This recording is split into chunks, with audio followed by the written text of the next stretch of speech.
তাদের বাঁধলে বাঁধুক, আজ আমি আর কোনো কথা শুনবো না। অনেক দৌড়াতে সহ্য করেছি, আর না।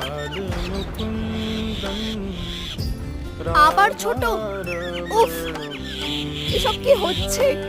কিছুই তো বুঝতে পারছি না। এ কি, তুমি তো খুব ঘেমে গেছো। আরে মায়ের মুখটা ক্লান্তিতে একদম শুকিয়ে গেছে। দড়ি বাঁধতে বাঁধতে আমি ক্লান্ত হয়ে পড়েছি।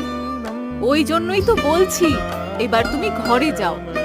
না মা, অনেক হয়েছে, আর তোমায় বিরক্ত করব না। কি গো মা, হাত ছেড়ে দিলে যে, বাঁধবে না আমায়? কি করে বাঁধি? দড়িটা ছোট হয়ে যাচ্ছে বারবার। কতবার তো চেষ্টা করলাম। তাহলে আরো একবার চেষ্টা করো। তুমি তো বলো